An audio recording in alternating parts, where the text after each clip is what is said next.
Hello, and welcome to Body Evolution, Functional Fitness, Family Fun, and CrossFit Evolution, and the Sorcerer's Stone, Goblet of Fire. So, the workout of the day for Friday, June 12th is going to be a EMOM fashion, where every 2 minutes we'll start a new round, and we're going to do such for 10 rounds or 20 minutes. So every 2 minutes we will do 5 each arm of a kettlebell snatch and 10 box jumps to a 24 or 20-inch box. To scale this down, you can go lighter weight. Men's RX is 53 and women's is 35. So you can always go lighter on the kettlebell snatch weight. And then you could change the box jumps to step-ups. The snatch will also, the snatch weight will go down in weight for the lower level. I can't remember the levels right now, but it goes 53-35, then 35-26, and then it becomes single arm Russian kettlebell swings. That's just because if you are not at the point where you can easily change hands on the Russian kettlebell swings, then maybe it's not time for you to do snatch just yet. Snatch is very technique based, because if you are just flopping the weight and smacking your wrist, you're probably not at the point where you should be doing a large volume of reps. The main purpose of this workout is actually to do the technique work before the WOD. So even if you're not doing snatches in the WOD, I'd like you to practice the kettlebell snatch with us. So we'll go over the warm-up and you'll see what I mean, but I'm going to try and teach this to the best of my ability. I'm not super good at teaching this because it's hard to really describe how to relax the grip enough to catch in a false grip at the top. Or at least it's hard for me to do that. I'm sure other people are much better suited. So the workout will be a pass-fail kind of workout, or pass-no-pass, not fail.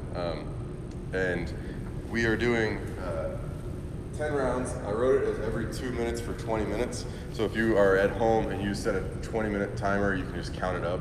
That's fine. You start a new round every 2 minutes, but the remaining time after the 10th box jump in the 2 minutes is rest.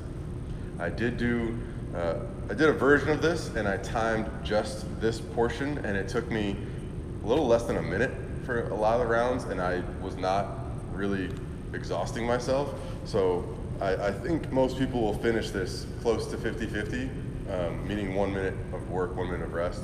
But don't be concerned if it takes you longer. The Russian kettlebell swing people, I almost guarantee will take close to a minute of work. So 10 rounds should not be a lot. All right, I'll get back to, if you want to fast forward to my explanation of the snatch, that's fine, but I'm going to go over the warm-up first.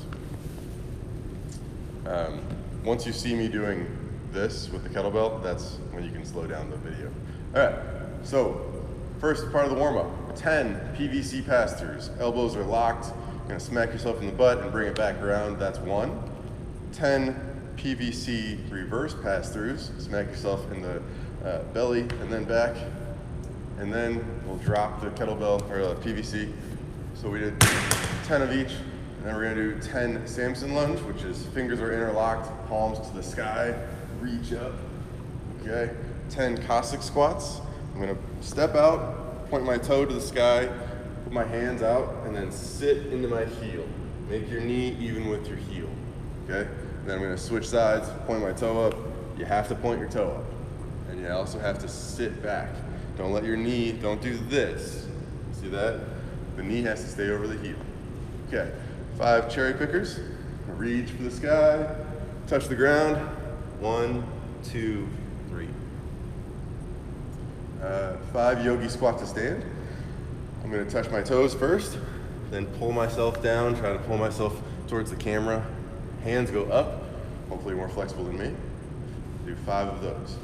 Then we'll do the Lizzo squat plus internal rotation and plantar flexion. I'm gonna drop. Here, here, here.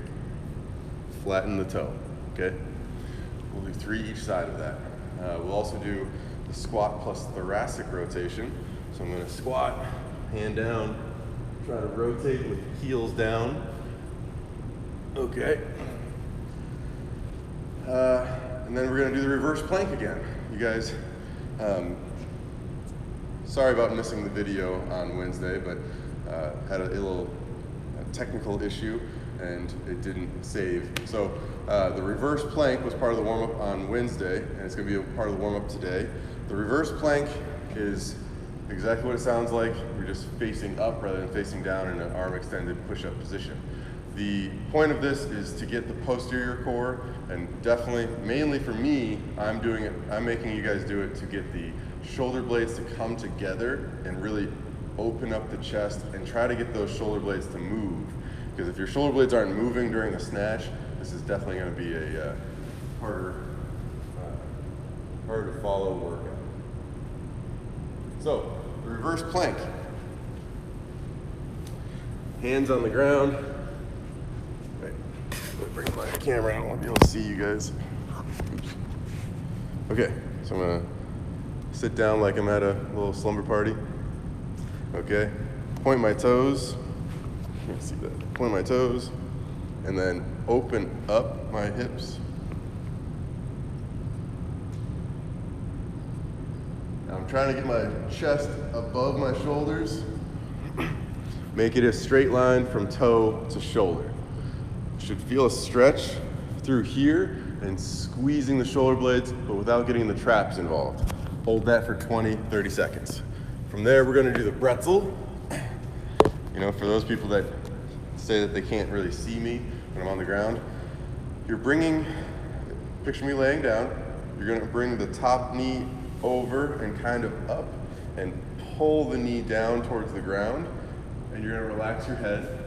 The other hand grabs the foot, okay? So we're doing a little cross hip stretch and then also twisting. So when I do this, I'm gonna lay back. You have to grab the knee and the foot to make the most of this pretzel. All right, that's the warm up.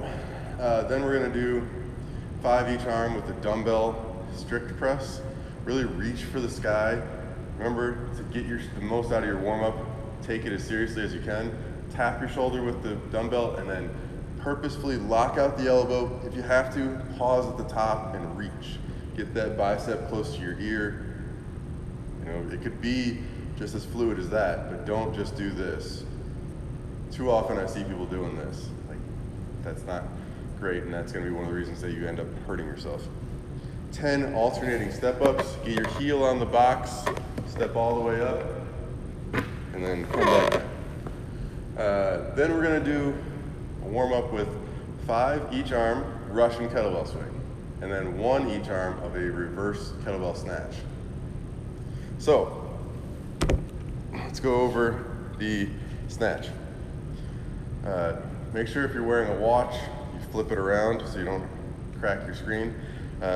For this workout, I will actually wear sweatbands, the forearm sweatbands that you might see tennis players wear, because even if you do this right, it's still a lot of pressure on your wrist and you might have a bruise. If you're at all still learning, you're definitely gonna have a bruise. Okay, Russian kettlebell swing. This is a hinge. So Russian kettlebell swing and kettlebell snatch are very similar because we're single arm between our legs, hinging with the chest out and pushing back on our hamstrings. I'm gonna swing. This is a single arm Russian kettlebell swing. I'm gonna turn towards you guys. Even on the knees and even in my distribution of weight. What I mentioned earlier was one of the practices that you can try is switching hands at the top with as little difficulty as possible is a good example of can I move on to the snatch. So let's just say you're doing your Russian kettlebell swings, you did 5, and try to almost maybe even catch it.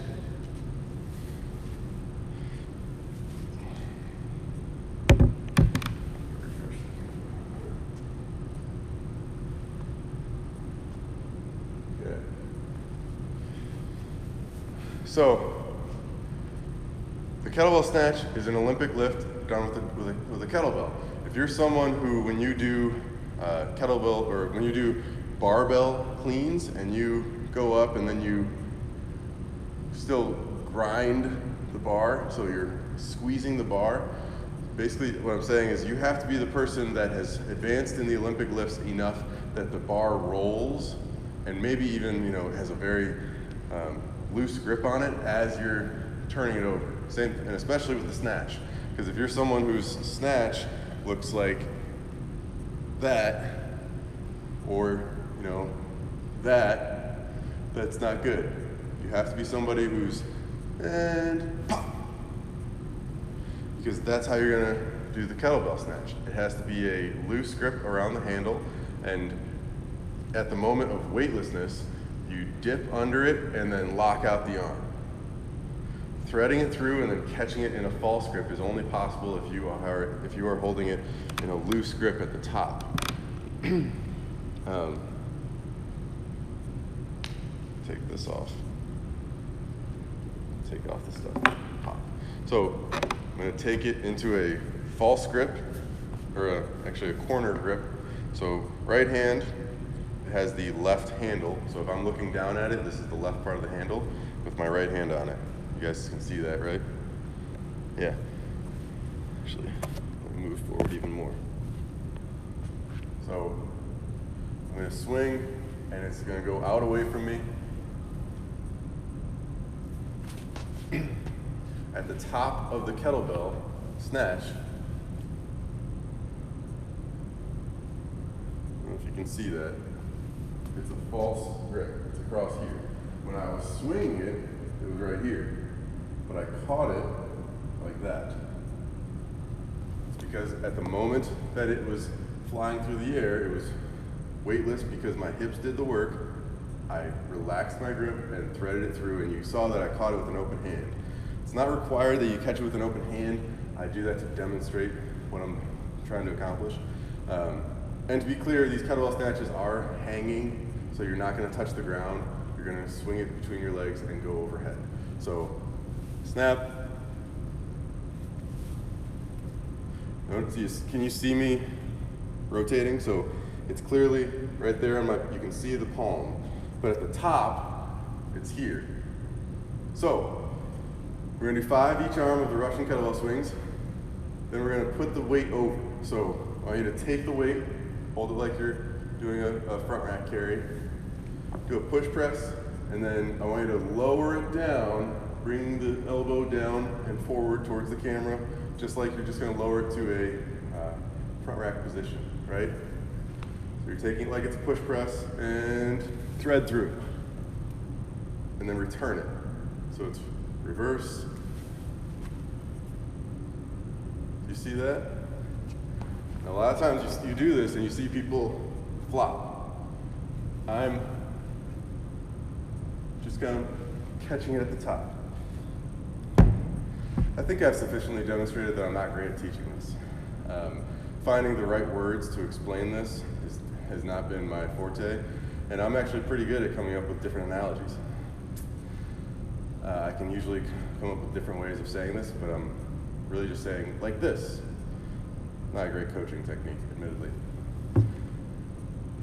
This was one that you're going to have to take a few bruises to really learn this. But this is also an exercise that people give up on really quickly because they're like, I don't like this. This doesn't feel good. Hope they don't act that way in the rest of their life, because life's going to be tough on you. I think that the easiest way to learn a hard movement in CrossFit or functional fitness or whatever, that's going to get old for me, is to reverse engineer it. So that's what we're trying in the class, is that we're going to try and do false grip, overhead, slow motion, and snap. Let me turn from the side. So I'm here. That's the most protective way for me to do this. So again, if you want to see it from the side,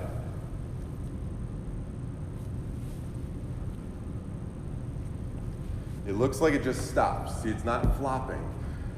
It looks like it stopped because at the moment of weightlessness, it's almost like a rotation around my hand and I thread it through. Try it a couple times where you do a negative, and it doesn't even, what I'm having you guys reverse isn't actually what it looks like when you watch me do it quickly, but that's okay. The workout will be 5 on each arm, just like I showed you.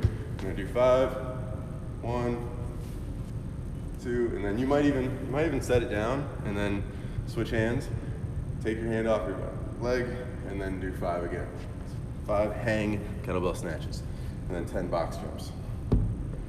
And I did this 5 kettlebell snatches unbroken, because you can't break this up if you're planning on staying consistent. And then 10 box jumps, I stepped down on every rep. I took my time, and it still took, a minute or just over a minute. All right, I spent a lot of time rambling there. Sorry guys, but hopefully you show up for Friday to practice this movement, because this is a movement in the later stages of the kettlebell level method assessment. So come on by and we'll practice it for a while. All right, thanks guys.